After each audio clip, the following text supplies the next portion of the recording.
तो जय हिंद दोस्तों, आइए सर स्टार्ट करते हैं लेक्चर नंबर 40 का थर्ड पार्ट। ठीक है, इस क्वेश्चन में सर हम कुछ बचे हुए क्वेश्चंस को देखेंगे इस टॉपिक से रिगार्डिंग। ठीक है, जो कि हमने पिछले वीडियो में कहा था कि सर इसको हम यहाँ से कंटिन्यू कर देंगे जो बचा हुआ क्वेश्चन था। ठीक है सर, तो आइए मुस्कुराइए क्योंकि आप कहाँ हैं, सीए में हैं। तो आइए सर क्वेश्चन देखते हैं। Question number 4। स्पेशलिटी क्या है सर इस क्वेश्चन का कि इसमें सेल्वेज जो है वो 2 अमाउंट गिवन है सेल्वेज। ठीक है सर, ओके। अब देखिए हुआ क्या, ऑन ऑन 12 जून 2012, ये करंट ईयर है, ये हमेशा ध्यान रखिएगा। फायर ऑकर्ड कब हुआ? 2012 में। तो सर ये आपका करंट ईयर है, ये इस बात पे हमेशा ध्यान रखना है कि 2012 मेरा आग जिस ईयर में लगेगा वही आपका करंट ईयर होगा। ओके सर, उसके बाद आइए, fire occurred in the business premises NR Patel, a paper merchant. Most of the stocks were destroyed. Cost of stock salvaged being, ये बताता है कि पार्शियल लॉस हुआ। ठीक है सर, देखिए ये वर्ड आ गया, मतलब आप क्वेश्चन को सर कैसे पहचानेंगे, इस वर्ड से आप पहचान सकते हो।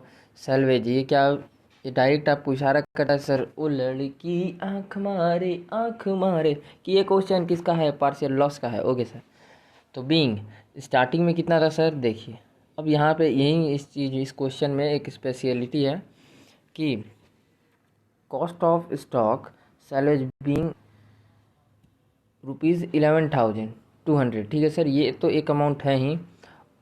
इन addition some stock was salvage in the damage condition and it was value in that condition was agreed at 10,500।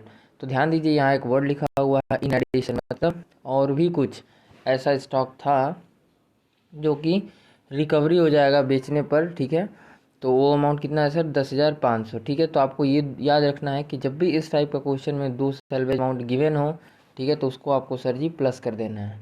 ठीक है, और वो होगा एक्चुअल में salvage amount, total salvage amount. ठीक है सर, तो from the books of account the following particulars were available.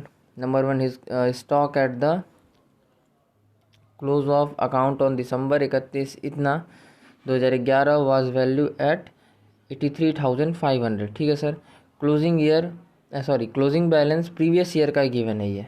ठीक है सर, आप देख सकते हैं 31 दिसंबर 2011 इनका ईयर एंडेड डेट है और ईयर एंड डेट पर ही ये क्लोजिंग बैलेंस भी गिवन है। ओके सर, तो इसको वैल्यू कितना किया गया, 83,500। तो सर इस ईयर करेंट ईयर में ये क्या है, ये करेंट ईयर का सर ओपनिंग होगा। ठीक है, ओपनिंग स्टॉक होगा। ओके सर, चलिए तो पॉइंट नंबर 2 देखते हैं सर। मुस्कुराइए, आइए। His purchase from 1 January 2012 to आग लगने तक। ठीक है, करेंट ईयर। सर इसमें हम जनरली कब से कब तक का देखते थे, आग लगने से पहले तक का कितना परचेज किए हैं। ठीक है, करेंट ईयर में, मतलब इस साल के दौरान आप जब आग आपका लगा, आपका साल स्टार्ट हुआ सर 1 जनवरी को। ठीक है, ये है आपका साल स्टार्टिंग डेट, और इसी साल में आग लग गया यहाँ पर 12 जून 2012 को।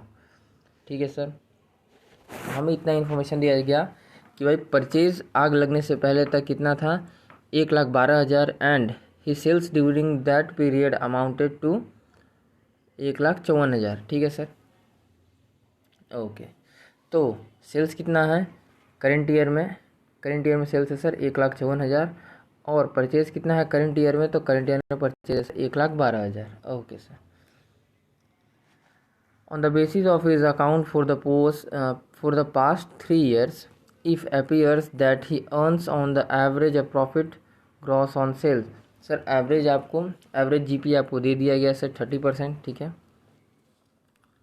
प्रीवियस ईयर का जीपी का परसेंटेज गिवन है। ठीक है, प्रीवियस थर्ड ईयर में बता रहा है, वो आपको इशारा कर रहा है सर कि प्रीवियस थर्ड ईयर में 30% रहा, तो भाई इसी को आपको इस साल भी लेना है क्योंकि आप तो कुछ गिवन है नहीं। Patel has insured his stock for 60,000। कितना का इंश्योरेंस कराया था sir, 60,000। Okay, compute the amount the claim, बताएं। आइए, तो आइए सर देखिए सॉल्यूशन जब सर ने बनाया था तो कैसे बनाया सर। सबसे पहले हम जानते हैं कि मेमोरेंडम ट्रेडिंग अकाउंट बनाना पड़ता है। तो सर कब से कब तक का, उस ईयर में जब से स्टार्ट हुआ, दैट इज़ 1 जनवरी 2012 से लेकर के आग लगने तक का। ओपनिंग स्टॉक सर आपको गिवन था, जो कि क्लोजिंग स्टॉक वहाँ था, जो हमने कहा था सर कि वो न्यू ईयर में जाएगा तो ओपनिंग बन जाता है। तो जाहिर सा बात है वो यहाँ था क्लोजिंग स्टॉक। चलना भाई, क्लोजिंग स्टॉक। तो सर ये यहाँ से जब CDBD को क्या होगा, तो इस करेंट ईयर में वो क्या हुआ होगा सर, करेंट ईयर में सर ओपनिंग स्टॉक हो गया होगा। तो ये आ गया आपका ओपनिंग स्टॉक, ठीक है। परचेज आपका गिवन ही है सर कि आग लगने से पहले तक अभी बता रहे थे कितना परचेज है, 1,12,000, और सेल्स कितना है सर, 1,54,000। ओके, अब क्या करते हैं सर ग्रॉस प्रॉफिट तो आपको बताया गया है, क्योंकि हम हमेशा इसमें क्या निकालते हैं, क्लोजिंग स्टॉक को बैलेंसिंग फिगर के रूप में निकालते हैं। तो आप सर क्या करेंगे, आप क्या करेंगे सर कि आप सेल के ऊपर हमने क्या किया, नहीं वो नीचे नहीं है अलग से, सेल के ऊपर सर आइए, कैलकुलेटर उठाइए, लिखिए 1,54,000, ठीक है। इसका 30%, अब जैसे ही मारेंगे सर, ठीक है, ये सेल का 30% गिवन है सर क्वेश्चन में, तो आप मारिएगा तो sir you get 46,000 on your calculator screen.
Sir यहाँ आ जाएगा 46,200, ये सर आपको 46,000 दिख रहा है, ये 46,000 नहीं है, ये मतलब 200 यहाँ पर है सर, ठीक है। वो थोड़ा जल्दी जल्दी में लिखने के चक्कर में वैसा दिख रहा है। ओके, यहाँ GP आ गया सर आपके पास 46,200, ठीक है सर।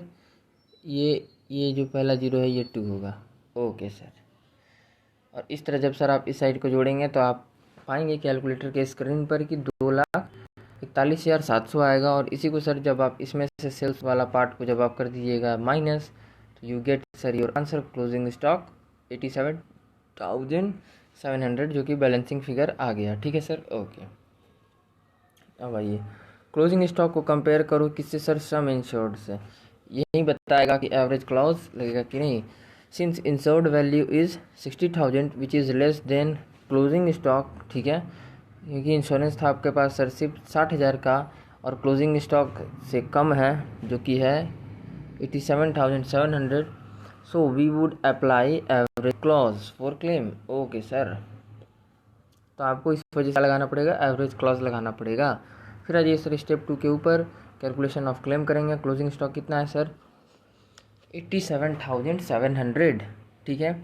और पहले वाले पार्ट में सर जब हमने बनाया था, तो ये मेरा गलती था, जब हमने अपने से इस क्वेश्चन को ट्राई किया था, हमने सर सोचा कि भाई ऐसा नहीं होगा कि दोनों को ऐड करना होगा, और यही चीज़ सर हमारी गलती थी। ध्यान रखिएगा, आप ये गलती ना दोहराएं। मुस्कुराना हर लड़की की अदा है, जो इसे प्यार समझे वो गधा है। तो आइए सर आगे बढ़ते हैं, गलती को ना करें। तो क्लोजिंग स्टॉक था सर, यहाँ से उठा के ले आए, ठीक है। ओके, सैलवेज गिवन है सर, ये 2 अमाउंट क्वेश्चन में, आप इन दोनों को सर जोड़ दीजिएगा, ठीक है। तो यहाँ आ जाएगा, इस तरह आप माइनस जब कर देंगे सर सैलवेज अमाउंट, तो आपको पता चल जाएगा loss of stock, actual loss कितना का हुआ सर, 66,000 का, ठीक है सर। जनरल एग्ज़ाम में देखिए आप फार्मूलास अगर करते हैं तो आपका सर टाइम बचेगा, ठीक है। तो टाइम बचाएंगे तो आपको, इसलिए आपको फार्मूला यूज़ करिए, आप ये बेटर होगा, ठीक है। लॉस ऑफ स्टॉक को यहाँ रखिए या सम एज्यूर्ड को फार्मूला में यहाँ रखिए, दोनों एक ही बात है, करना तो इनटू ही है, ठीक है। बट फॉलो आईसीआई रूल, ध्यान रखिए हमेशा आईसीआई के मॉड्यूल्स को ही फॉलो करिए, ये सिर्फ है आपको समझने के लिए, ठीक है। ओके सर, तो आइए सम एश्योर्ड कितना का था सर, इंश्योरेंस है सर मेरे पास तो 60,000 का, okay. Loss of stock amount कितना हुआ, लॉस ऑफ स्टॉक हुआ सर 66,000 का, सर 66,000 उठा के ला दिए।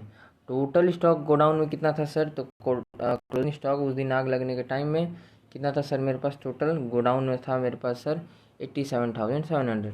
और जैसे ही सर आप कैलकुलेट कीजिएगा gate your answer, ₹45,154 is your claim amount. Okay sir, अब इसी चीज़ को देखिए, इसी चीज़ को सर जब हम बना रहे थे, ठीक है, हमसे क्या मिस्टेक हुई थी, हमने सर सब कुछ देखिए यहाँ पर सर सही कैलकुलेशन है, ठीक है। तो ये सारे चीज़ सर सही था, देखिए वही चीज़ हम बोल रहे थे कि वहाँ पे जल्दी जल्दी में लिखा गया था। क्लोजिंग स्टॉक तो सर सही लेके आए थे, ठीक है, बट गलती क्या हुआ था यहाँ पर सर, हमने सिर्फ 10,500 लोअर वाले को ले लिया। हमने सोचा कि भाई 10,200 का ही इतना रेट मिला होगा, ठीक है, बट ऐसा नहीं होता। वो दोनों, वो एडिशन, हमने वहाँ पर सर मिस्टेक क्या किया, हमने वो एडिशन वर्ड को जल्दी जल्दी में नहीं देखा, ठीक है, कि और भी, इसीलिए हमने वहाँ पे आपको बोला कि ये इन एडिशन मतलब और भी कुछ अमाउंट ऐसा था जो कि 10,500 था, जो कि नहीं आग से मतलब वो जला नहीं, सॉरी जला मतलब, बट वो सैल्वेज हो जाएगा, मतलब रिकवर हो जाएगा, ठीक है सर। तो ये हमारी गलती थी, तो नेक्स्ट टाइम सर प्लीज़ ना करें। ओके सर, बाय फार्मूला से बाय लॉजिक से हम दोनों ट्राई किया था, ठीक है सर, कोई बात नहीं। तो आइए अब आगे चलते हैं सर क्वेश्चन नंबर 9 के ऊपर। Question number 9 very very important है, ठीक है, एग्ज़ाम के लिए इसको सर आप टिक कर सकते हैं क्योंकि ये एक अच्छा क्वेश्चन है, ठीक है। तो आ जाइए, ऑन 29 अगस्त 2012, ठीक है सर। करेंट ईयर का ध्यान रखिए, करेंट ईयर है हमेशा सर 2012, क्योंकि इससे रिगार्डिंग आपको आगे सारा काम करना होगा। अगर आप प्रीवियस कुछ देखेंगे तो 2011 का कुछ ना कुछ बैलेंस वगैरह जो भी दिया होगा तो वो प्रीवियस ईयर का होगा, इसीलिए सर आपको ध्यान रखना ज़रूरी है कि आपका करेंट ईयर क्या है, 2012, ठीक है सर। और वो आपको कौन बताएगा, यहीं पहला वाला जब आग लगा जिस दिन, वही बताता है कि ये करेंट ईयर है, ठीक है सर। तो on 29 August 2012 the godown of trader catch fire, ठीक है, and a large part of stock of goods was destroyed. आग लग गया सर 29 अगस्त 2012 में, और बड़ा पार्ट एक जल गया, ठीक है सर। ओके, किससे जल गया सर, आग से जल गया, ठीक है। However goods costing 1,08,000 could be salvage incurring fire, ठीक है सर। कहा गया कि भाई जो भी आग लगा उसमें से 1,08,000 का तो सर सैल्वेज हो जाएगा, मतलब रिकवरी हो जाएगा, ठीक है।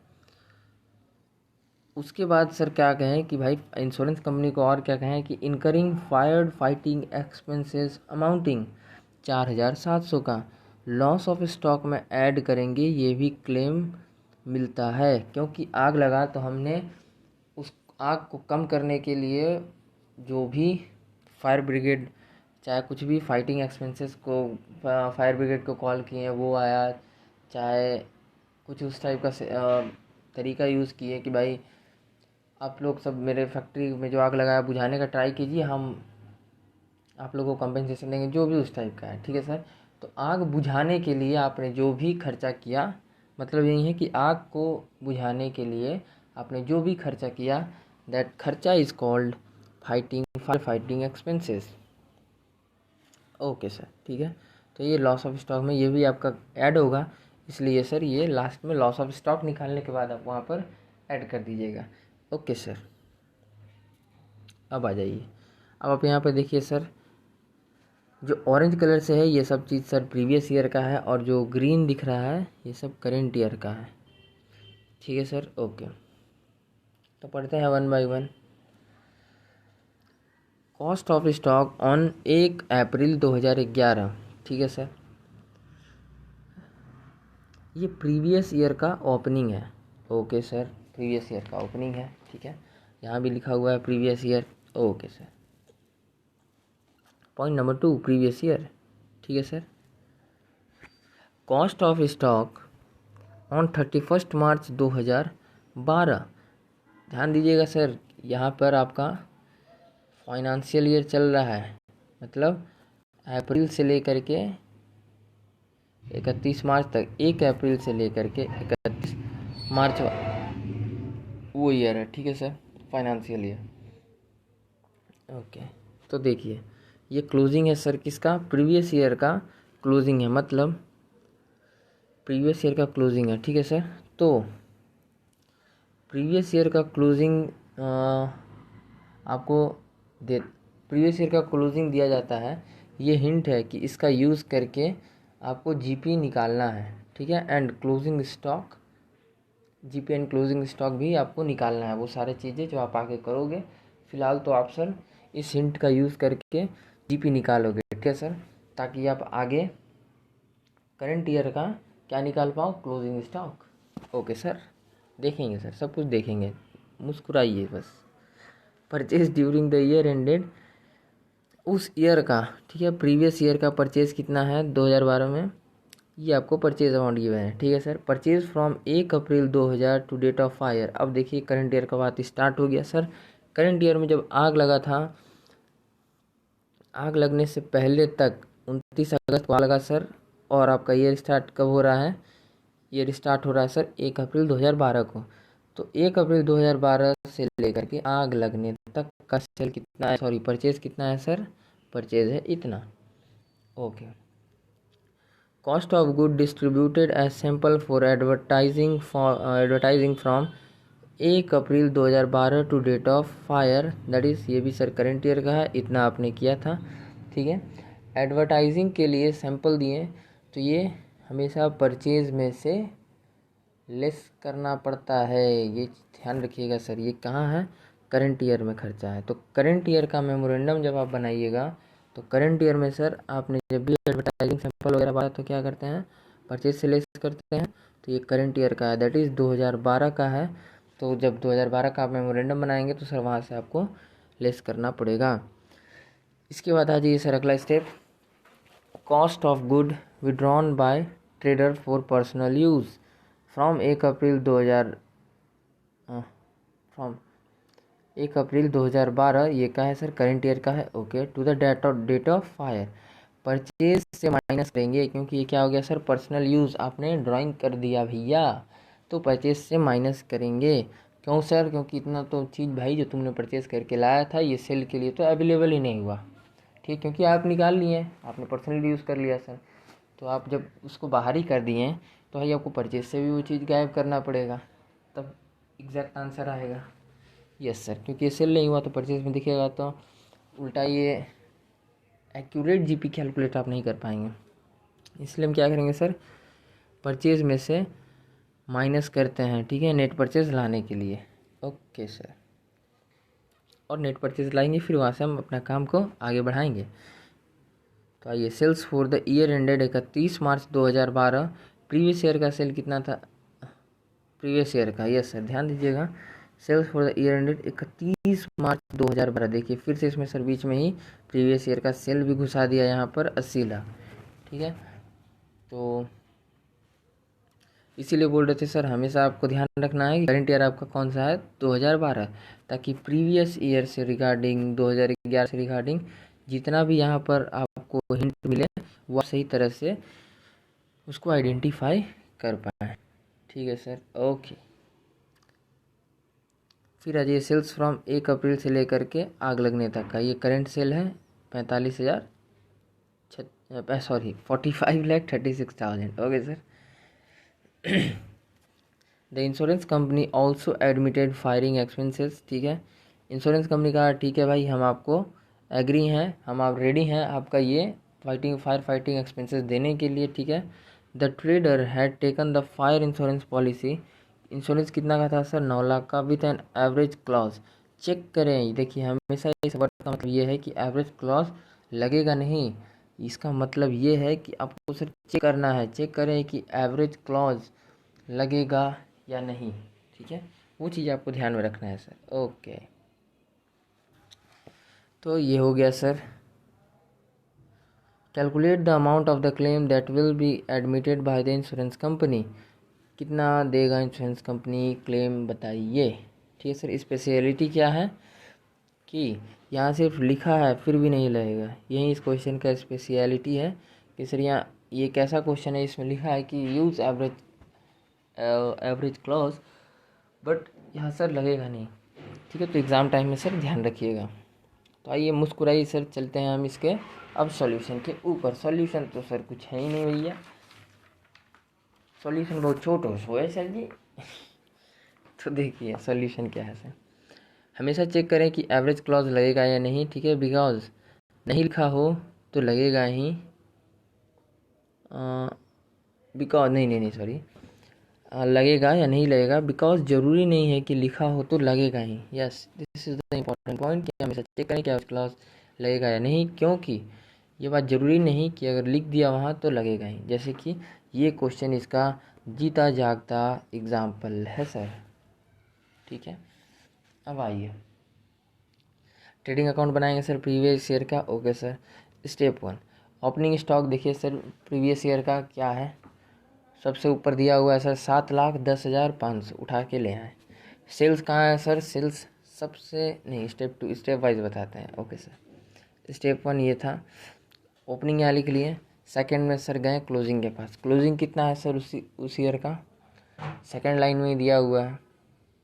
सेकंड लाइन में ही है सर 7,90,100, 7,90,100, ये भी लिख दिए sir. Okay, step third purchase during the year ended, कितना है सर 56,79,600।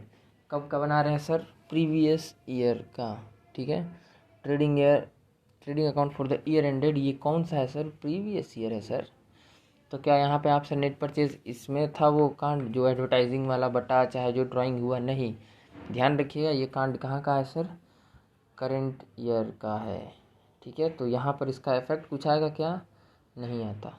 ये तो सर प्रीवियस ईयर का बात है, तो ये तो सर प्रीवियस ईयर में तो सर पूरा क्लियर था, तो उसमें कोई वैसा कांड हुआ ही नहीं था। ठीक है, तो उसमें सर वो चीज़ रिकमेंड नहीं होती है। ठीक है, तो स्टेप 3 में हमने क्या किया सर, पेन तो है, स्टेप 3 में क्या किया सर, वो भी उठा के यहाँ पर लिख दिए। ओके, स्टेप 4 क्या, सेल्स गिवन है sir. Yes sir, sales given है सबसे लास्ट में, जो कि है 80 लाख। सबसे लास्ट से एक ऊपर में आप सर अभी जो हम बोल रहे थे कि बीच में ऐड कर दिया, वही वाला चीज़ सर, प्रीवियस ईयर का सेल। ठीक है, sale for the year ended 31 March 2012। ठीक है सर, 80 लाख लिख लिए। अब आ जाइए सर आप स्टेप नंबर 5 पर। क्या आप अब, जब आपको सिर्फ ये अमाउंट नहीं पता, ठीक है सर, ये पता है, ये पता है, ये पता है, ये पता है, तो क्या हम सर इसको निकाल नहीं सकते, आराम से निकाल सकते हैं। इस साइड को ऐड किए, 87,90,100 आया। इसमें से सर हमने क्या किया, ओपनिंग स्टॉक को माइनस किया, फिर परचेज को माइनस किया, ऑटोमेटिकली जो बचा ना सर वो आपका बैलेंसिंग फिगर, वो होगा क्या, ग्रॉस प्रॉफिट। अब हमको सर जानना है किसका, क्योंकि सर क्वेश्चन में कुछ जीपी का रेशियो नहीं दिया था, इसीलिए इतना कांड हो रहा है। ठीक है, ये बात याद रखिएगा कि जीपी इतना क्यों हो रहा है सर, क्योंकि जीपी जो था क्वेश्चन में वो गिवन नहीं है। ठीक है, तो हमको क्या करना पड़ेगा सर, प्रीवियस ईयर का, और प्रीवियस ईयर का पॉइंट दिया हुआ, मतलब ऐसे हमको सर इसको जीपी निकालने के लिए हमको इस चीज़ को ऐसे ही यूटिलाइज करना पड़ोगे सर जी, बाकी मैं न जानी सर जी। तो ये था सर। ठीक है, इसके बाद देखिए, therefore GP is equal to 2,40,000 since rate of gross profit in 2011-12 that is GP percentage is equals to, formula ध्यान में रखिएगा सर। देखिए GP प्रॉफिट इंटू 100, ठीक है, और डिवाइडेड बाय सेल्स। ये 100 की वजह से ये परसेंटेज की वजह से आता है। ठीक है, बट ध्यान रखिएगा सर परसेंटेज का सिंबल इस डब्बा के बाहर होता है। ठीक है, ये 30 इस डब्बा के अंदर का है, परसेंटेज अलग से लगता है, यहाँ से आ रहा है परसेंटेज ये। ठीक है, ओके सर। तो देखिए सबसे पहले तो सर सिंपल ही है, कुछ भी नहीं है, ग्रॉस प्रॉफिट को फॉर्मूला कैसे याद रखेंगे, ग्रॉस प्रॉफिट को ऊपर रख दीजिए छोटा है, सेल्स को नीचे रख दीजिए बड़ा है, ठीक है। तो छोटा को नीचे रख दिए, बड़ा को छोटा को न्यूमरेटर, ग्रॉस प्रॉफिट को ऊपर डाल दीजिए, ठीक है, दैट इज़ न्यूमरेटर में, और सेल्स को क्या कीजिए सर, नीचे डाल दीजिए, दैट इज़ डिनोमिनेटर। तो देखिए छोटा है तो इसको डाल दिए सर ऊपर में, और वो बड़ा था तो इसको डाल दिए नीचे में, और इंटू कर दीजिए 100 से, ठीक है। और जो भी आ गए सर परसेंटेज अलग से ऐड कर दीजिए, बस you get your 30% GP ratio. Okay sir, तो जीपी रेशियो कितना निकालना है हमने, ये आ गया सर हमारा जीपी 30%, ठीक है। दैट इज़ ऐसे कैलकुलेशन किए, 24 लाख ऊपर रखे इंटू 100 किए, और नीचे में तो सेल्स हैं ही अकेला 80 लाख बराबर, ठीक है सर। तो डिवाइड करिएगा तो यू गेट योर आंसर, ठीक है। अब देखिए क्या कुछ नोट है, yes sir. Note, we are assuming that GP 30% of previous year ending 31 March will be applied in current year also, because question में ऐसा बोले नहीं, ठीक है, बिकॉज क्वेश्चन में ऐसा बोला नहीं गया, बट प्रीवियस ईयर का डिटेल इसीलिए गिवन है ताकि आप इसको यूज़ करके क्या निकाल सकें सर, ये जीपी रेशियो निकाल पाएँ। क्योंकि विदाउट जीपी रेशियो क्या हम ये चीज़ मेमोरेंडम बना सकते हैं, मेमोरेंडम तो सर बनेगा ही नहीं विदाउट ये 30% जीपी रेशियो का, ठीक है सर। तो इसीलिए, ठीक है, ये हमारा सर नोट्स में भी लिखा हुआ था स्टार्टिंग में, ठीक है, कि अगर करंट ईयर में जीपी गिवन नहीं है एंड प्रीवियस ईयर का डिटेल दिया हुआ है, तो ये आपको एक हिंट दे रहा है, किस लिए, ताकि आप सर जीपी रेशियो इस तरह से निकाल पाएँ, ठीक है। फिर आते हैं सर हम मेमोरेंडम के ऊपर। Memorandum trading account for the period 1 अप्रैल से लेकर के 29 अगस्त तक, जब आग लगा था सर ओके। तो देखिए अब सर ये था कि ओपनिंग स्टॉक ये कहाँ से लाए सर जी, ठीक है जी भैया, कैशो बात कर दिया हूँ सर जी, भवन ने कहो ये इलाज तुझे मिल गो, जागो कैसे। देखिए यहाँ है सर क्लोजिंग स्टॉक कब का 31 मार्च को क्लोजिंग स्टॉक था इतना, तो सर क्या सी डी से बी डी नहीं होगा, यहाँ था सर सी डी, तो यहाँ होगा ना सर जी बी डी, ठीक है, ब्रॉड डाउन, बी डी जागो भैया, बी डी जागो तो देखिए इसको सर जी हमने वहाँ से बेड पर से खींच के ले आए, ठीक है, मतलब प्रीवियस ईयर में से सर उस साइड से उठा के यहाँ ले आए, ठीक है, ओके। इसके बाद क्या कहेंगे, इसके बाद सर हम देखेंगे परचेज़ का क्या हाल है, ठीक है। तो जी सर जी परचेज उसको तो भैया हालत ख़राब हो सर जी, क्यों भाई साहब, परचेज़ करंट ईयर में कितना है आग लगने से पहले तक, ये है सर 33,10,700, ठीक है। ये सर आपको जो डब्बा है उस डब्बा में चौथे लाइन पर दिया हुआ है, ठीक है, चौथे लाइन पर दिया हुआ है 33,000 10,07,000, ठीक है सर, ओके। एडवर्टाइजिंग किया आपने, ये करंट ईयर में किया है, ध्यान रखिएगा, क्वेश्चन कह रहा है कि करंट ईयर में आपने ये 2 कांड किया, एक तो एडवर्टाइजिंग किया और एक आपने सर पर्सनल बैंकिंग किया, तो ये किससे रिगार्डिंग है, करंट ईयर से, तो कहाँ से माइनस करेंगे, करंट ईयर से। सर पैसा गुम होगा आपका घर में, तो क्या ऐसा है कि आप पैसा जाके ढूंढेंगे पार्क में, नहीं ना, बस वही वाला कंसेप्ट है कि जब करंट में कांड हुआ तो करंट में ही वो चीज़ एडजस्ट होगा, प्रीवियस वाले में एडजस्ट नहीं होगा, सिर्फ यहीं पे इफेक्ट पड़ेगा, ओके सर। तो यहाँ पर डाल दिए सर, ठीक है, एडवर्टाइजिंग किए थे 41,000 का, ठीक है, जिस ईयर में आग लगा उससे पहले तक में, ठीक है सर, तो वो माइनस कर दिए एडवर्टाइजिंग वाला। फिर सर 2,000 का पर्सनल ड्राइंग था, तो सर जी वो ही माइनस कर दिए, ठीक है, कितना बच गया सर 32,67,700। सेल्स तो सर कुछ किए ही नहीं, सेल्स सबसे नीचे में आप देखें सर, सबसे नीचे में तो दिया हुआ है 45,36,000। अब सर क्योंकि हमको जीपी पता है, ठीक है, ये इतना काम तो हमारा हो गया, क्लोजिंग स्टॉक तो निकलेगा सर बैलेंसिंग फिगर, तो क्योंकि अब हमको सर जीपी रेशियो पता है, तो मतलब GP gross profit at the rate 30% on sales लगेगा, ठीक है सर। तो कैलकुलेशन कैसे होगा सर, 45,36,000 का यहाँ पर कैलकुलेट कर दिए 30%, you get your answer 13,60,800, okay sir. अब जबकि हमको सर जीपी मिल गया, मतलब भाई साहब ये क्वेश्चन होगा sir ji solve.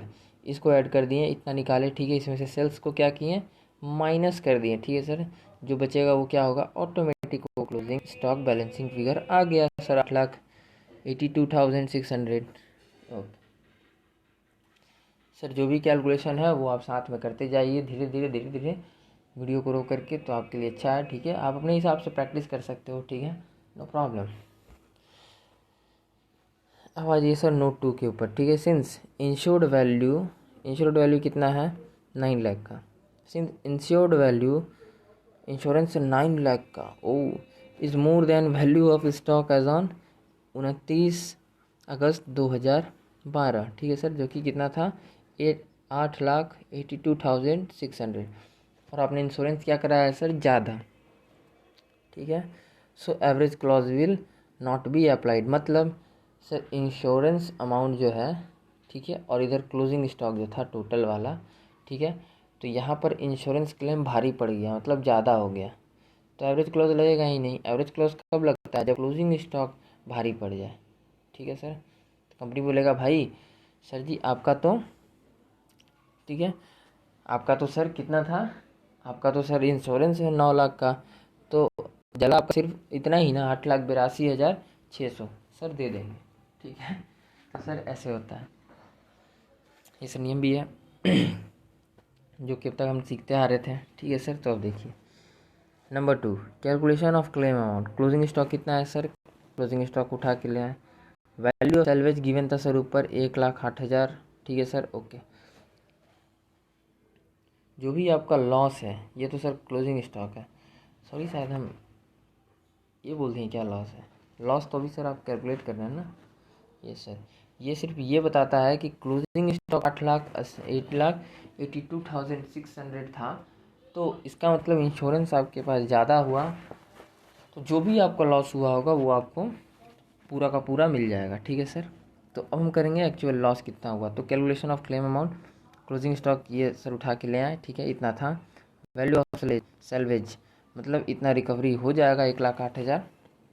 Therefore loss of stock कितना है सर, लॉस ऑफ स्टॉक आप इसमें से इसको माइनस करिएगा, then you get your answer 7,74,600 sir. Plus आपको सर एक चीज़ कहते हैं कि फायर फाइटिंग एक्सपेंसेस, वो सारे खर्चा जो आप आग बुझाने के लिए उस टाइम में किए, वो भी आपको इंश्योरेंस कंपनी क्लेम कर मानती है, ठीक है। तो इसको भी सर प्लस कर दिए, तो देयरफॉर क्लेम अमाउंट कितना हो गया सर 7,79,300।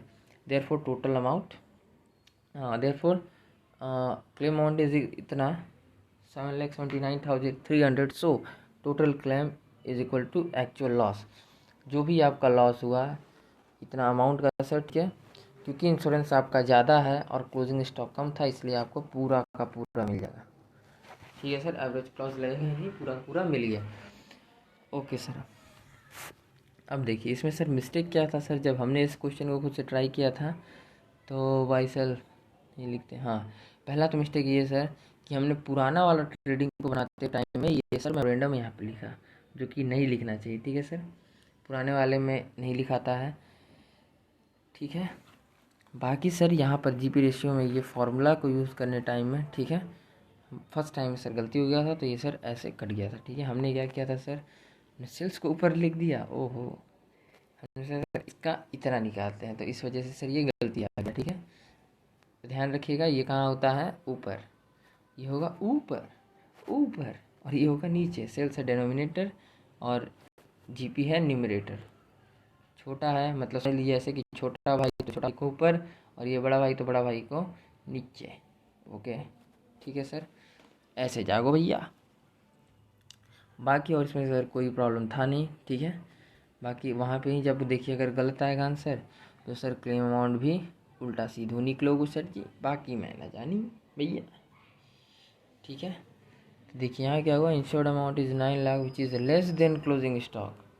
देखिए सर, तो यहाँ इंश्योर अगर आपने देखिए कितना इम्पैक्ट पड़ रहा है, एवरेज क्लॉज लगने लग रहा है, तो इसीलिए ध्यान रखें ऐसा गलती ना करें, ठीक है। एक ये फॉर्मूला का गलती होने की वजह से आप कहाँ से कहाँ पहुँच सकते हैं, इसका अंदाज़ा आप सर देख सकते हैं, ठीक है। तो ये गलती को ना करें, ओके सर। अब आते हैं सर क्वेश्चन नंबर 7 के ऊपर, ठीक है। 7 से पहले सर हम क्वेश्चन नंबर 8 सॉल्व कर देते हैं, क्योंकि वह छोटा सा चिद्दी सा क्वेश्चन है। और उसके बाद 7 सर हमारा क्या होगा, क्वेश्चन नंबर 7 हमारा लेक्चर का लास्ट क्वेश्चन होगा, ठीक है सर। तो आइए question number 8। On 15 December 2011 a fire occurred in the premises of Messrs Om export. Most of the stock were destroyed. बहुत सारे स्टॉक आग से जल गया। कॉस्ट ऑफ स्टॉक सेल्वेज कितना हुआ, salvage amount 1,40,000। From the book of account the following particulars were available. Stock at the close of account 31 March 2011 को कितना था सर, 9,40,000। मतलब ओपनिंग का ये क्या बन जाएगा सर, करेंट ईयर। ये सर प्रीवियस ईयर का क्लोजिंग स्टॉक है, मतलब ये प्रीवियस ईयर का ओपनिंग होगा सर। ये सर दोनों का मतलब तो सेम ही है, CDVD का बात है। ये सर नंबर 2, परचेज फ्रॉम 1 से लेकर के 15 दिसंबर तक, ठीक है सर। 1 से लेकर के 15 दिसंबर तक। आग कब लगा है सर, 15 दिसंबर को, ठीक है सर। ईयर स्टार्ट कब होता है सर, 1 अप्रैल को, ठीक है। तो इस तरह ईयर स्टार्ट हुआ वो डेट से लेकर के आग लगने तक सेल कितना हुआ, 13,20,000। एंड सेल्स कितना हुआ सर, 25,25,000, ठीक है। On the basis of his accounts for the past 3 years it appears that average gross profit कितना है, average gross profit ratio sir 20% on sale. तो डायरेक्ट से इसमें यहाँ से यहाँ 20% हमने निकाल के भी उस टाइम में दिखा दिया था। Compute the amount of the claim, ठीक है। Compute the amount of the claim if the stock were insured. Stock का इंश्योरेंस कितना है सर, 4 लाख का। तो आज ये मुस्कुराइए, क्योंकि सर इसका सोल्यूशन ख़त्म ही है, समझिए। सबसे पहले क्या किया सर, मेमोरेंडम ट्रेडिंग अकाउंट बनाएंगे फॉर द पीरियड ऑफ 1 अप्रैल से लेकर के 15 दिसंबर तक का। ओपनिंग स्टॉक जो ये कितना है, एट कॉस्ट में यहाँ पर सर लिख देंगे ऐसे स्टाइल में, ठीक है। ICI को फॉलो करना है, वो जैसे करना है, ठीक है सर। तो देखिए 9,40,000 था। सेल्स इतना गिवन था, परचेज इतना गिवन था। सिर्फ गिवन उतारते जा रहे हैं सर, ठीक है। सब करेंट ईयर गिवन है। 2,25,000 का डायरेक्ट 20% GP भी आपको गिवन ही है सर, गिवन है ना। सबसे लास्ट से ऊपर वाले लाइन को देखिए सर, 20% गिवन था। तो 20% कैसे निकाले सर, 20,25,000 का 20/100 कर दिए। और बाई कैलकुलेटर पर अगर आप करना चाहें तो सर आप कैलकुलेटर स्क्रीन पर डायरेक्ट प्रेस कर सकते हैं। 20,25,000 इंटू 20 और फिर उसके बाद परसेंटेज का सिंबल मार दीजिए। You get your answer, that is 4,05,000 डिफैक्ट्स, ठीक है सर। और अब आ जाएंगे सर हम कहाँ, क्लोजिंग स्टॉक के ऊपर। ऑटोमेटिक मिल जाएगा, ये हमारे पास है ही, ऐड कर दिए। कितना हो गया सर, 26,65,000। इसमें से सेल्स जो कि है 20,25,000, इसको माइनस कर दिए सर, ठीक है। बचा हुआ ऑटोमेटिकली क्या हो जाएगा, क्लोजिंग स्टॉक, ठीक है सर। तो इसका देखिए second number, calculation of claim amount. अब कैसे कैलकुलेट करना है सर, क्लोजिंग स्टॉक है 6,40,000। एंड सबसे पहले तो सर 1 मिनट, इससे पहले आपको ये देखना चाहिए कि since sum assured is less then closing stock, ठीक है। Sum assured is less then closing stock, मतलब सर इंश्योरेंस है 4 लाख का और क्लोजिंग स्टॉक है 6 लाख का, ज़्यादा हो गया, ठीक है। तो देयरफॉर बाय यूज क्या चीज़ सर, एवरेज क्लॉज, ठीक है। अब देखिए सर हमको तो क्या करना होगा सर, एवरेज क्लॉज को यूज़ करना पड़ेगा, ठीक है। तो क्लोजिंग स्टॉक कितना था, 6,40,000। वैल्यू ऑफ सेल्वेज कितना था सर, 1,40,000 माइनस करना है। क्वेश्चन में सर आपको गिवन है salvage amount, yes sir. Second line में क्वेश्चन का गिवन था कि 1,40,000 बच रहा है। तो देयरफॉर देखिए यहाँ पे सर स्पेस थोड़ा सा आगे पीछे हो गया, इसीलिए सर ऐसा हो रहा है। आप सर इसको ICI के अकॉर्डिंग सेट कर लीजिए, ठीक है। देयरफॉर लॉस ऑफ स्टॉक कितना आया सर, 5 लाख का, ओके सर। तो therefore claim amount is equals to, insurance था कितना का, तो देखिए 3 चीज़ें आपको पता चल गया सर। लॉस ऑफ स्टॉक कितना हुआ, 5 लाख। इंश्योरेंस कितना का था, 4 लाख। टोटल क्लोजिंग स्टॉक कितना था, 6 लाख। अब यही तीनों अमाउंट को यूज़ करके सर हम क्या निकालते हैं, क्लेम अमाउंट। देखिए इंश्योरेंस को यहाँ उठा के ले आए, 4 लाख और 4 लाख, ठीक है। फिर क्या किए सर, लॉस ऑफ स्टॉक जो कि था 5 लाख, इसको उठा के यहाँ ले आए सर, देखिए 5 लाख है। फिर ये क्लोजिंग स्टॉक था ना सर, इसको उठा के यहाँ ले आए, ठीक है 6 लाख। अब आप देख सकते हैं सर कि जैसे ही हमने यहाँ पर डाला, ठीक है, हमने पुट किया फॉर्मूले के according, you get your answer. हम जैसे ही इसको सर कैलकुलेट करोगे कैलकुलेटर के ऊपर ठाए ठाए ठाए ठाए, ठीक है सर, मतलब 4 लाख इंटू 5 लाख जो कि 20 लाख, और 20 लाख को डिवाइड कर दीजिए 6,40,000 से। तो आइए सर एक बार हम भी आपके लिए कर देते हैं, 20 लाख डिवाइडेड बाई 6,40,000 से। तो आ गया सर, 1 मिनट, 20 लाख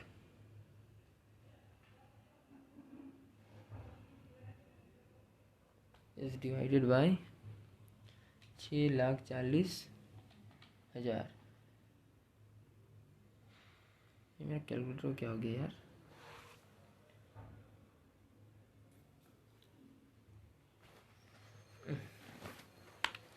प्रॉब्लम हो गया क्या?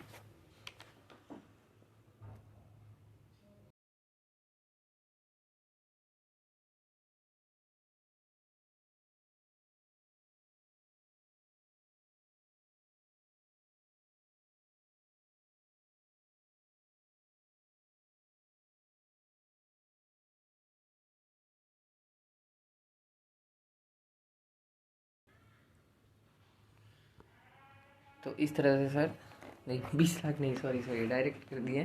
ध्यान रखिए यही सब हरकत ना करें सर, कैलकुलेटर का यूटिलाइज करें, ठीक है, कभी भी कितने भी कॉन्फिडेंस आए, यूज़ कैलकुलेटर। 4 लाख देखिए, जैसे यहाँ पर सर 4 लाख इंटू 5 लाख, तो 20 तो ऐसे ही हो गया, ठीक है।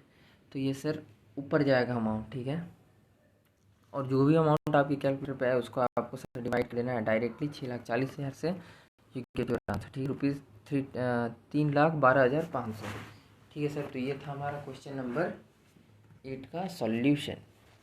ओके सर, अब हम आते हैं क्वेश्चन नंबर 7 के ऊपर। ये जो कि सर ये भी एक स्पेशलिटी है इस क्वेश्चन के अंदर भी, ठीक है, तगड़ा क्वेश्चन है, लॉजिक वाला है। ऑन 30 मार्च 2012, ठीक है, फायर ऑकर्ड हुआ, आग लग गया in the premises of Suraj brothers का।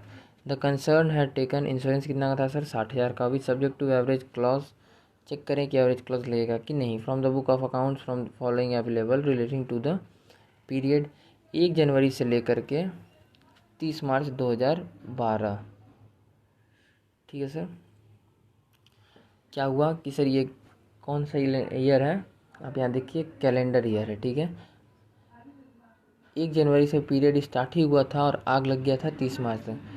तो हमें क्या मिला, 1 जनवरी से लेकर के 30 मार्च तक का क्या चीज़ पर्टिकुलर है वो चीज़ हमको देखना है। ओके सर, तो फिर हम क्या करें, number 1 stock as per balance sheet. Stock कितना था सर, बैलेंस शीट के अकॉर्डिंग देखिए ये क्या है सर, क्लोजिंग स्टॉक का वैल्यू बताया जा रहा है। ये थोड़ा बैलेंस शीट लिख के आपको डराया जा रहा है, ठीक है सर। बट हमें क्या करना है, डरना नहीं है, क्योंकि मुस्कुराइए, आप कहाँ है, सीए में है, और उससे भी ऊपर मुस्कुराना हर लड़की की अदा है, जो इसे प्यार समझे वो गधा है। तो आइए सर, ठीक है, आपको क्या करना है, स्टॉक बैलेंस था, ठीक है, प्रीवियस ईयर का, तो ये 95,600 प्रीवियस ईयर का आपने ले लिया। ओके सर, इसके बाद second number purchase including purchase of machinery. Purchase में गलती से मशीनरी का परचेज भी ऐड हो गया, ठीक है सर, तो इसको आपको माइनस करना पड़ेगा, ये करंट ईयर का पार्ट है। फिर wages including wages 3,000 installation of machinery, वो भी गलती से सर आपने कहाँ इंक्लूड कर दिया, वेजेस में, जो कि करंट ईयर का सर ये डायरेक्ट एक्सपेंसेस का अमाउंट है। फिर 50,000 इसमें एक्स्ट्रा दिख रहा है, ये 3,000, इसको भी आपको सर माइनस करना पड़ेगा। ओके, यहाँ तक तो सर जी बात ठीक था, ये भी बात ठीक है। देखिए the average rate of gross profit 20% on sales, ठीक है, ये भी आपको गिवन दे दिया। द वैल्यू ऑफ सेल्वेज कितना है sir, 12,300। You are required to compute the amount of claim to be launch to the insurance company.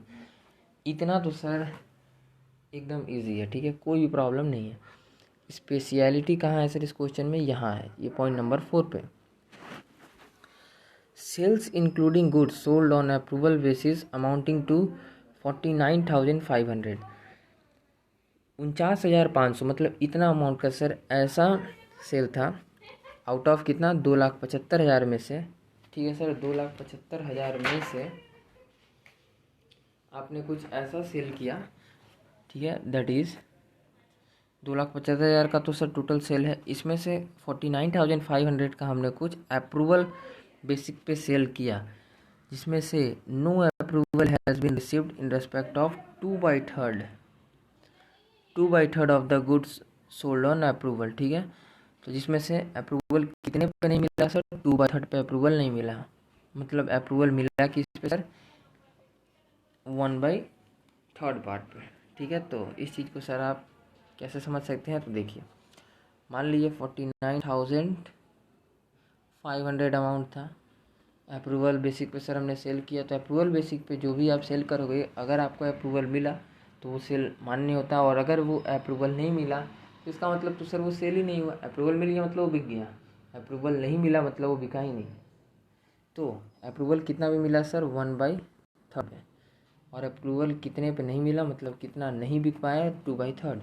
तो इस तरह से सर आप 49,500 का ये जो पार्ट था 2/3 ये तो आपके पास ही रह गया, ये तो सर जला भी नहीं और ये बिक गया, ठीक है। तो इस चीज़ को आपको एडजस्ट करना है, यही इस क्वेश्चन का सर खासियत है, ठीक है। तो आइए अब से स्टार्ट करते हैं। देखिए वर्किंग इसका सर दो चीज़ का वर्किंग है, तगड़ा वर्किंग है, सिर्फ आप ये दो वर्किंग अगर समझ गए तो सर इसके बाद ध्यान रखिएगा आपको यहाँ पर और यहाँ पर सिर्फ फॉर्मेलिटी करना है, ठीक है। तो ध्यान दीजिएगा। आइए sir working note number 1 hashtag approval basic के सेल को हटाएं सेल में से, सिंस टोटल सेल्स कितना है सर 2,75,000, ठीक है।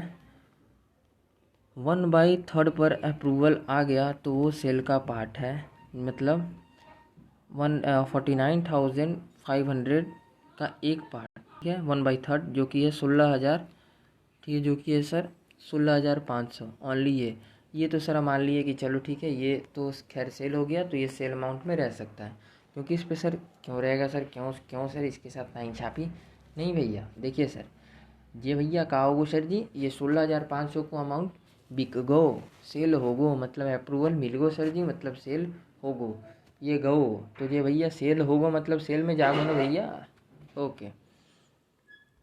अब आ जाइए दूसरे पॉइंट पे, since good sold on approval basic पे इतना सेल किए थे sir total 49,500, but no approval received on 2/3 of the sale sold so, ठीक है सर। अब देखिए साइड में कुछ नोट्स है सर, अप्रूवल बेसिक पर सेल किए थे कितने का 49,500 का, ईयर एंडिंग तक अप्रूवल नहीं मिला इतने अमाउंट पर, ठीक है, तो उसको लेस किए, दिस इज़ रूल, ये आपका रूल है कि अप्रूवल नहीं मिला मतलब वो सेल नहीं हुआ तो आपको उसको लेस करना पड़ेगा, दैट इज़ हमने क्या किया सर 49,500 का जैसे भी हम आपको बता रहे थे 1/3 पे अप्रूवल मिल गया तो सर ये तो उधर सेल तरफ रह सकता है, इसमें कोई बात नहीं। इस पर क्योंकि सर आपको अप्रूवल मिला ही नहीं, मतलब ये 2/3 कस्टमर के पास ही पड़ा हुआ है, वो लोग तो सर यूज़ ही नहीं किया, वो लोग ऐसे ही रखा रह गया, तो ये तो सर सेल ही नहीं हुआ। तो आपको इतना अमाउंट क्या करना होगा सर, सेल में से माइनस करना पड़ेगा भैया, कितना 33,000, और माइनस करेंगे तो सर आपके पास आंसर क्या आएगा, टोटल सेल 2,42,000, ठीक है। तो ये इसमें सर सेल्स में एडजस्टमेंट था, ठीक है।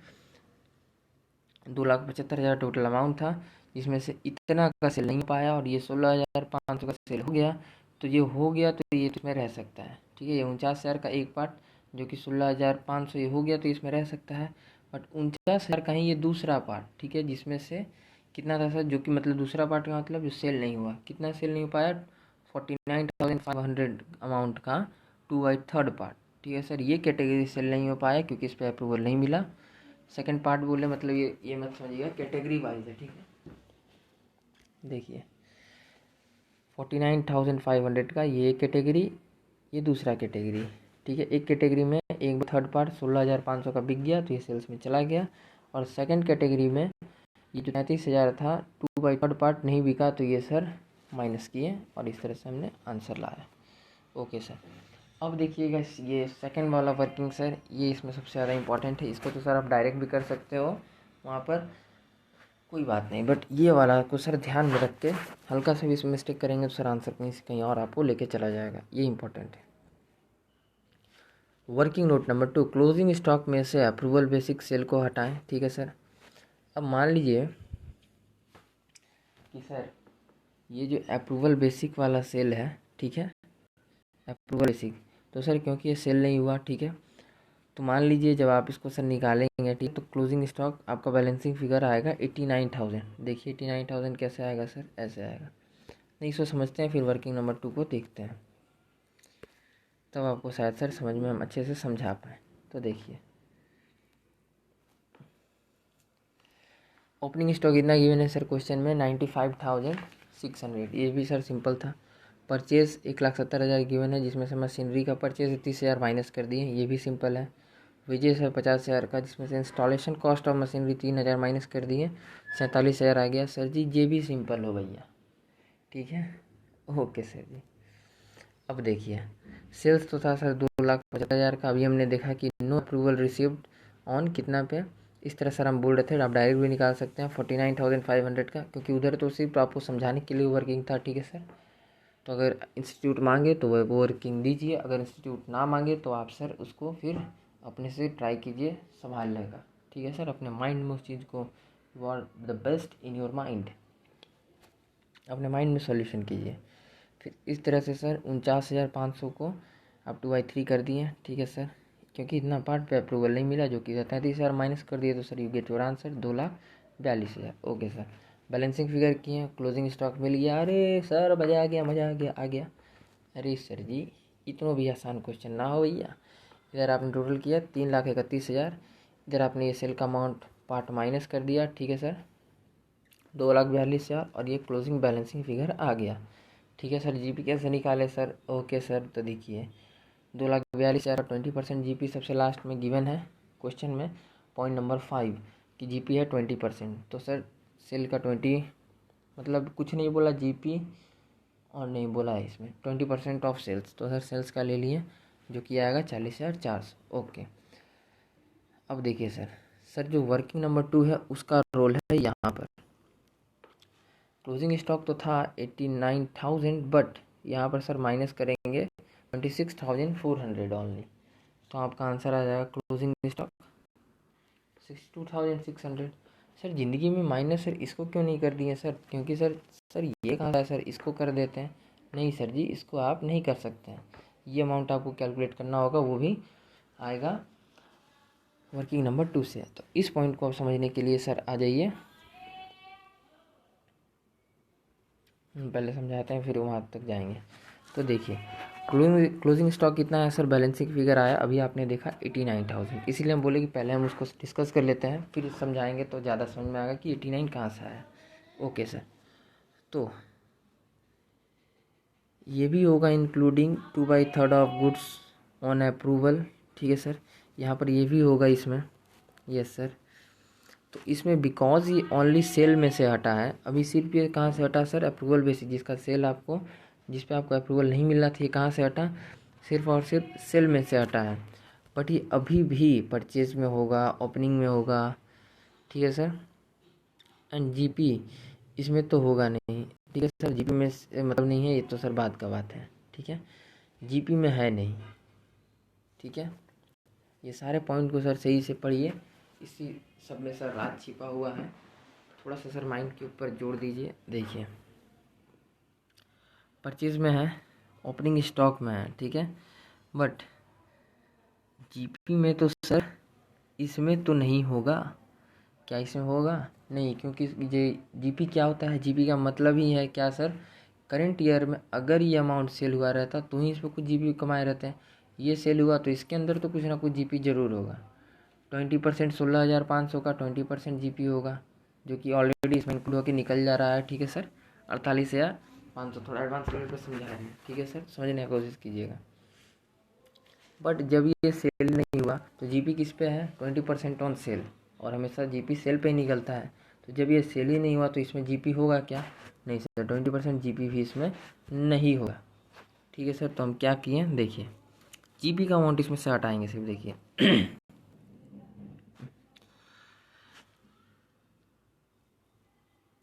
89,000 में से 2/3 वाला गुड्स जिस पर अप्रूवल नहीं मिला था, ठीक है, जिस पर अप्रूवल नहीं मिला था उसका अमाउंट ले आए, ठीक है। विथ कस्टमर के पास कौन सा अमाउंट रहा था, कस्टमर के पास ये पड़ा हुआ था 33,000, उठा के ले आए। जब ये सर सेल ही नहीं हुआ तो इस पर जीपी नहीं मिला होगा, मतलब माइनस कर दिए 20% जीपी जो कि क्वेश्चन में गिवन था, ठीक है सर। इसमें से प्रॉफिट दैट इज़ जीपी हटा देंगे बिकॉज ये तो कस्टमर के पास था, तो ये इसमें तो सर हमने प्रॉफिट कमाया ही नहीं इस अमाउंट के ऊपर, इस साल बिका ही नहीं, तो कैसे। तो एक्चुअल में ये अमाउंट अब कितना का दिख रहा है सर, एक्चुअल अमाउंट, क्योंकि इसमें एडवांस में ही आपने जीपी वगैरह सब कुछ इंक्लूड कर दिया था, बट ये अप्रूवल नहीं मिला तो फेल हो गया, तो इस वजह से आपको जीपी दोबारा सर माइनस करना पड़ रहा है, ठीक है। तो माइनस किए तो आ गया सर 26,400। ये क्या है, ये COGS है, कॉस्ट ऑफ गुड सोल्ड। 26,400 का इसका एक्चुअल अमाउंट है, ठीक है, जिसमें जीपी जो एडवांस जो ये एक्स्ट्रा दिख रहा है 33,000 में, 1 मिनट, 33,000 माइनस 26,400, तो सर ये जो एक्स्ट्रा दिख रहा है 6,600, ये आपने क्या किया था, इसमें एडिशनल जीपी है, ये 20%, ये आपने सर जी जीपी को ऐड कर दिया था, इस वजह से ये दिख रहा था, ठीक है। तो एक्चुअल में कस्टमर के पास इतना का goods that is closing stock रह गया, तो एक्चुअल में वो गुड कितना का है सर, गुड्स कितना का है 26,400। यही इस चीज़ का सर पॉइंट का मतलब था कि अभी तो ये सर जीपी में बढ़ा हुआ दिख रहा है क्योंकि हमने मान लिया कि अप्रूवल मिल जाएगा, बट इतने में सिर्फ अप्रूवल मिला, इसका तो अप्रूवल मिला ही नहीं, और इस पर हमने सर जीपी भी जोड़ दिया, तो इसको सीओ, तो इसका तो चलो ठीक है, ये पार्ट का तो सर आपको इसके ऊपर कुछ ना कुछ जीपी मिला होगा ये पार्ट पे, बट ये कैटेगरी जब बिका ही नहीं, सेकंड वाला 2/3 पार्ट जो कि 33,000 अमाउंट, तो इस पर तो सर आपको जीपी मिला क्या, इस पर तो सर जीपी भी नहीं मिला, तो इस वजह से इसको माइनस करके एक्चुअल अमाउंट फिर से बनाए कि मेरा ये एक्चुअल में कितना कॉस्ट का अमाउंट है, तो हमको पता चला कि ये तो भाई साहब मेरा सिर्फ और सिर्फ 26,400 का ही अमाउंट है, ठीक है। अब क्या किए सर, इतना का क्लोजिंग स्टॉक रह गया है मेरे पास, ठीक है, क्योंकि बिका नहीं, कस्टमर के पास था, जाके आज नहीं कल ना कल तो ले ही लेंगे, ठीक है सर। इतना का क्लोजिंग स्टॉक फिजिकली था मेरे पास, अब वो कैसे निकालेंगे सर, ये कितना स्टॉक फिजिकली था मेरे पास, तो देखिए साइड में पढ़ते हैं। इतना का क्लोजिंग स्टॉक था 89,000 का, अभी आपके सामने सर हमने निकाला, जिसमें से 26,400 तो कस्टमर के पास रह गया एक्चुअल अमाउंट इसका, ये तो जीपी के साथ है, तो जीपी घटाने के बाद एक्चुअल अमाउंट कितना जो कि है 26,400, तो इतना का तो सर किसके पास रह गया, कस्टमर के पास, माइनस कर देंगे सर, तो बट इतना तो कस्टमर के पास रह गया, तो ये तो जला ही बच गया, ये तो बच गया सर, जाहिर सी बात है, तो ये तो जला ही नहीं, तो देयरफॉर आप माइनस करके देख लीजिए sir, 89,000 minus 26,400, you get your answer 62,600, ठीक है सर। तो 62,600 का क्लोजिंग स्टॉक उसके पास, उसके ऊपर सॉरी उसके ऊपर सॉरी, तो इस तरह से सर देयरफॉर इस पर आपका क्वेश्चन बनेगा 62,600, क्योंकि यही एक्चुअली में आपका क्लोजिंग स्टॉक में रखा हुआ था, तो देयरफॉर 62,600 का क्लोजिंग स्टॉक आपके पास क्लोजिंग स्टॉक के रूप में रखा हुआ था जिस दिन आग लगा, क्योंकि ये 26,400 तो कस्टमर के पास था, जो कि हमने कैसे निकाला, जीपी को इसमें से हटाना ज़रूरी है, जो कि यहाँ पर इंक्लूडेड है विथ जीपी 20%, तो 20% को सर हटा दिए 33,000 में से जीपी, क्योंकि ये बिका ही नहीं तो जीपी कहाँ से, तो ये था मेरा COGS 26,400, और इसमें सर ने क्या किया, माइनस करके एक्चुअल वाला निकाल लिए, इसी वजह से आप देखिए सर यहाँ पर 26,400 को माइनस किया गया और लिख दिया गया वर्किंग नोट नंबर 2, क्योंकि 26,400 का, भाई साहब कितना हल्ला यार,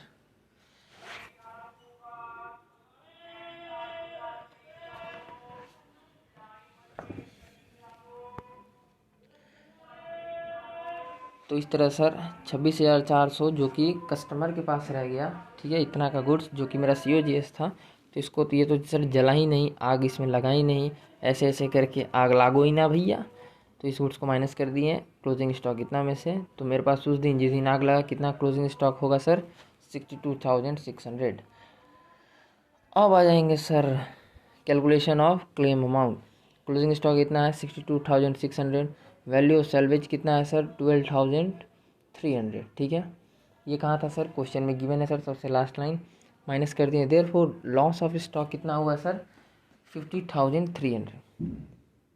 ये आ गया सर आपका लॉस अमाउंट। ठीक है, since sum assured is less than total closing stock, कैसे सर, सम इंश्योरेंस है, इंश्योरेंस आपने करा रखा है 60,000, कहाँ लिखा है सर, सर ये लिखा हुआ है आपका क्वेश्चन स्टार्ट होने के टाइम में सेकंड लाइन में। ठीक है, और क्लोजिंग स्टॉक कितने का है, क्लोजिंग स्टॉक था सर 62,600 का, और सम एश्योर्ड का कितना था, जिस दिन आग लगा उस दिन क्लोजिंग स्टॉक था 62,600 का, और इंश्योरेंस करा रखे थे, ये क्वेश्चन में गिवन है सर 60,000 का, जो कि कम है। तो हम क्या यूज़ करेंगे sir, by using average clause we calculate claim amount. तो therefore claim amount is equals to, एक चीज़ सर ध्यान रखिएगा, कभी भी यहाँ पे कंपैरिजन इससे मत कर दीजिएगा जल्दी जल्दी में से। ठीक है, लॉस ऑफ स्टॉक को कहाँ से मतलब है, सिर्फ और सिर्फ क्लेम अमाउंट में यहाँ पर जाने से मतलब है। ठीक है, ये कंपैरिजन किससे होता है, क्लोजिंग स्टॉक से, इस बात का ध्यान रखिएगा, जल्दी जल्दी में भी इस चीज़ को सर गलती ना करें। ठीक है, तो इस तरह से सर क्या किए, इंश्योर्ड अमाउंट लिख दिए, इतना का लॉस हुआ। देखिए तीनों अमाउंट से पहले कवर कर देते हैं।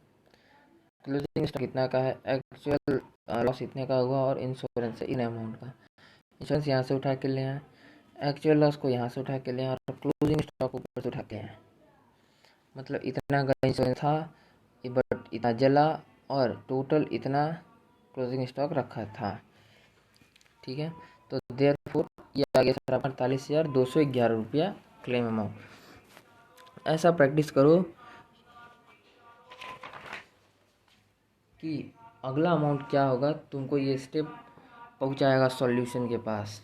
ठीक है सर, क्वेश्चन में क्या अमाउंट आएगा पढ़ना ना पड़े।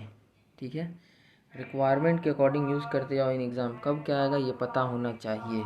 जैसे सर जब बना रहे हैं तो हमको ये अमाउंट क्लोजिंग स्टॉक लिख दिया, हमको ये पता होना चाहिए कि कुछ, देखो क्वेश्चन में वैल्यू ऑफ सैल्वेज अमाउंट कुछ दिया है क्या, ऐसे जाना है, ध्यान रखिएगा सर, ऐसे जाना है।